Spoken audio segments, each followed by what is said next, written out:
మే 8, 2024 బుధవారం మదనపల్లి మరడు సంబంధించిన దిగుమతి సమాచారం. ముందుగా వానదేవుడికి థ్యాంక్స్ చెప్పాలి. ఉదయం 3 గంటల నుంచి మదనపల్లిలో 6 గంటల వరకు వర్షం దంచి కొట్టింది. ఇప్పుడు కూడా ఆకాశం మేఘావృతం మీద చినుకులు పడుతూనే ఉన్నాయి. దేవుడి దగ్గర పర్వాలేదు, వర్షాలు బాగా పడ్డాయి. చాలామంది కామెంట్లు కూడా పెట్టారు, అన్ని చోట్ల కూడా వర్షాలు పడుతున్నాయి. ఇక దిగుమతి విషయానికి వస్తే ఇప్పుడు పలు మండీల మేస్త్రులతో మరి జీపీఆర్ మండీ అధినేత వెంకటేష్తో ఫోన్లో మాట్లాడడం జరిగింది. వారిచ్చిన సమాచారం ఒకసారి బేరీ చేస్తే క్రోడీకరిస్తే మదనపల్లి మార్కెట్లో తొట్టతొలిసారిగా వేలంపాట ఆరంభించే భాగ్యలక్ష్మి బండి మీద తీసుకుంటే భాగ్యలక్ష్మి బండి 2 గంటలు పెరిగింది. జీపీఆర్ బండికి ఇంచుమించు రేట్లాగానే వచ్చింది. ఇక MDN, NSR, JBT, Malik, JNT, RVBR, SLV,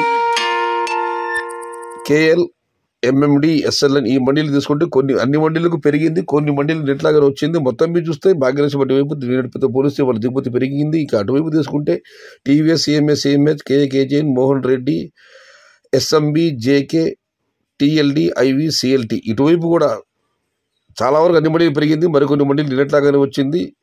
ఇక పాతాళంలో కూడా నిన్నటితో పోలిస్తే ఇవాళ దిగుమతి పెరిగింది. మొత్తం మీద చూస్తే మదనపల్లి మార్కెట్లో ఇవాళ నిన్నటితో పోలిస్తే దిగుమతి పెరిగింది. నిన్న మీకు అందరికీ తెలిసిందే, 250 రూపాయల దగ్గర నుంచి 350, 370 టాప్ అండ్ టాప్ 400 మాత్రం పడడం జరిగింది. ఇవాళ దిగుమతి పెరిగింది. చూడాలి మరి ధరలు ఎలా ఉంటాయో, ఏ మేరకు ఉంటాయో. ఏదేమైనా అన్ని ప్రాంతాల్లో కూడా వర్షాలు పడాలని భగవంతుని మనస్ఫూర్తిగా ప్రార్థిస్తూ, సమాచారం నచ్చితే లైక్ చేయండి, షేర్ చేయండి. Please subscribe my channel. భవదీయుడు సయ్యద్ షహతా. జై ఎన్టీఆర్, జై తెలుగు తల్లి, తెలుగే ప్రాణం, ప్రాణమే తెలుగు. సర్వే జన సుఖినో భవంతు. ధర్మో రక్షతి రక్షిత. అన్నదాత సుఖీ భవ.